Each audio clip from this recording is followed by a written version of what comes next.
So lately, been wondering who will be there to take my place when I'm gone. You need love to light the shadows on your face. If greater wills have fallen, I'll fall upon the soul. Out between the sand and stone, could you make it all your own? If I could, then I would. I'd go wherever you will go, way up high or down low. I'd go wherever you will go, baby. I found out tonight I'll make it back someday to watch you, to guide you through the darkest of your day. If a greater wills I fall, and I fall upon the song. When I hope there's someone out there who can bring me back to you. If I could, then I would. I'd go wherever you will go, way up high or down low. I'd go wherever you will go. Run away with my heart, run away with my home, run away with my love.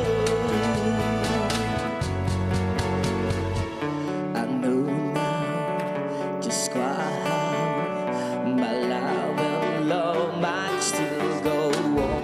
In your heart, in your mind, I stay with you for all the time. If I could, then I would.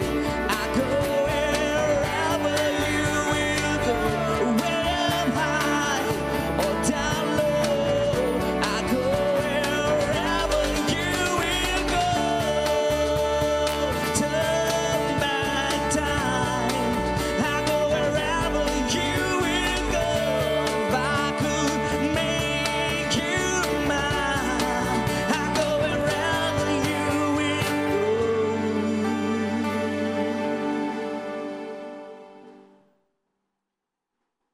Ya pemirsa, tren berbisnis pakaian di tahun 2015 adalah topik kita untuk talk show kali ini. Dan jika Anda mengamati dari Cakrawala di segmen pertama hingga segmen kali ini, ada yang berbeda dari saya. Benar sekali, karena saya sedang menggunakan salah satu rancangan juga. Ini bisa dibilang rancangan, bisa juga dari produksi dari Look Like Life. Karena di sebelah saya sudah ada Mas Vicky yang merupakan owner dari Look Like Life. Yang nantinya kita akan berbincang mengenai tren berbisnis pakaian di tahun 2016. Jadi bukan 2015 ya, Iya. 2016. Sebelumnya kita ingin tanya dulu Mas Vicky, sebenarnya sudah berapa lama ini untuk jalan di clothing line ini? Untuk brand kita sendiri, brand Looks Like Life ini sebenarnya sejak 2010. Sejak 2010 Itu ya? udah sekitar 5 tahun yang lalu lah kita berdiri. Nah selama 5 tahun, konsep yang diterapkan di Brandnya. bisnis ini, di brand ini untuk Look Like Life sendiri apa? Kalau konsep sih kita lebih ke street ya, maksudnya streetwear gitu. Dalam artian kita ngusung skate, graffiti, habis gitu music kayak Iya. gitu-gitu sih. Kita lebih ngusung ke arah situ. Oke, jadi memang konsepnya. street, ada di mana ini untuk isinya di situ ada gabungan dari graffiti, ada Iya. music juga yang Yes. di blend dalam satu brand Look Like Life. Yup. Jadi Ide munculnya dulu awalnya gimana Mas? Ide munculnya dulu pertama kali saya sih ini sih waktu SMA ya. Saya mikir Suka belanja di distro-distro kan dulu nah zamannya iya gitu kan? bener banget suka belanja, awalnya suka belanja terus selang berapa lama gitu saya jadi mikir kalau bisa bikin ngapain beli. Jadi kita saya sendiri mikir seperti itu, terus saya memutuskan diri buat istilahnya bikin sendiri gitu Oke. loh. Pertama dulu bikinnya apa Mas? Pertama kali sebelum terjadi banyak sekali hasil produksi yang sudah di launching oleh Looks Like Life ini. Pertama kali sih kita bikin tees ya, bikin kaos Dummy gitu. istilahnya seperti itu ya. Iya, bikin kaos. Awalnya sih kita cuma bikin satu lusin Oke. itu doang. Terus akhirnya kok banyak yang minat ya, demand-nya banyak banget. Terus akhirnya kita memutuskan buat bikin yang lebih banyak lagi dengan jumlah yang lebih banyak, dengan artikel yang juga lebih banyak Oke. juga. Pertama kali gimana Mas? Mengalami kesulitan nggak sih waktu langsung ingin terjun di dunia ini? Dulu Di dunia bisnis clothing line. bisnis Tepatnya seperti clothing line ya. Sebenarnya kalau sulit ya dibilang sulit juga, kalau dibilang gampang ya gampang juga. itu. Kenapa Mas dibilang sulit? Sulitnya gini, jadi di Surabaya ini buat bisnis atau industri fashion sendiri Iya. itu banyak digempur oleh barang-barang dari luar Surabaya kayak misal Iya. Bandung, Jakarta dan lain sebagainya. Sehingga brand lokal Surabaya sendiri buat naik itu agak sedikit susah sih, soalnya orang-orang udah terbrainstorming oleh brand-brand yang Dari udah Bandung, gede ya, dari Jakarta, Bandung kayak ya. gitu-gitu.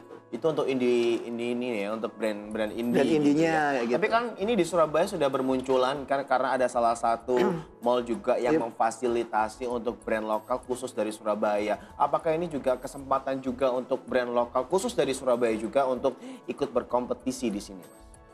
Ya cukup ada apa ya, ada kayak suatu opportunity lah kalau Iya. kalau saya bilang. Jadi mungkin dengan disupportnya brand-brand lokal dengan bisa masuk ke mall itu mungkin jadi sarana buat brand lokal Surabaya sendiri buat show off gitu loh. Oke. Kalau brand Surabaya itu bisa kayak gini. Oke.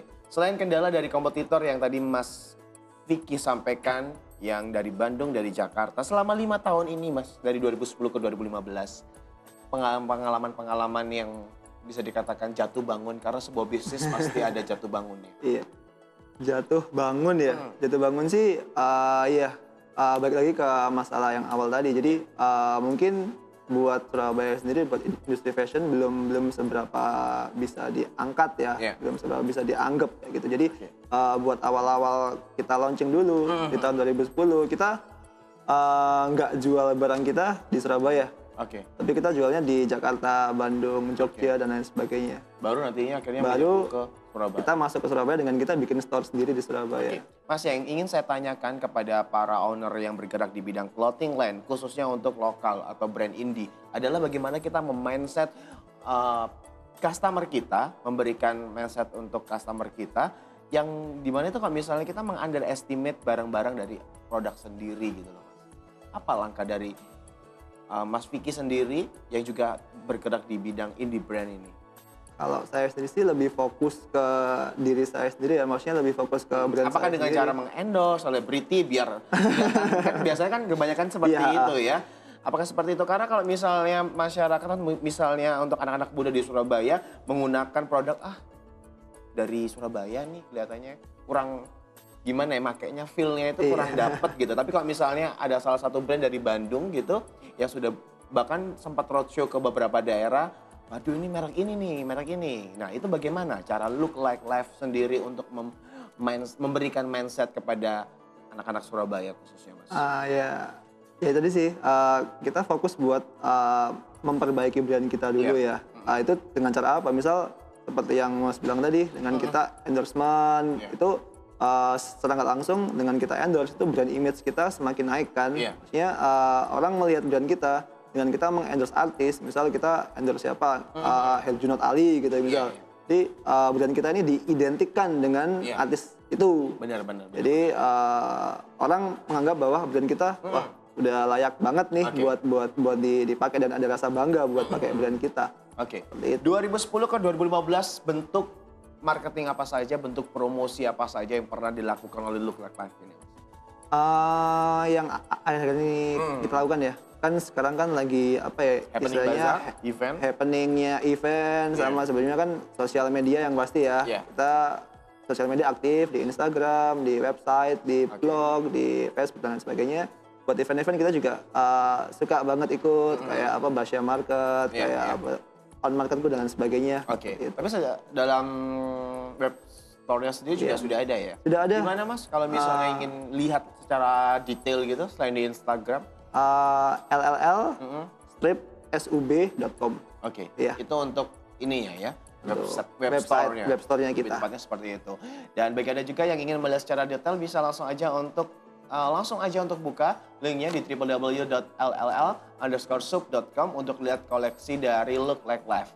Setelah jeda pariwara yang berikut ini pemirsa, kita akan melanjutkan ngobrol-ngobrol tentang dunia bisnis clothing yang bagaimanakah perkembangannya di tahun 2016. Masih bersama dengan Mas Vicky, jangan kemana-mana, tetap bersama kami di Cakrawala. Aku dan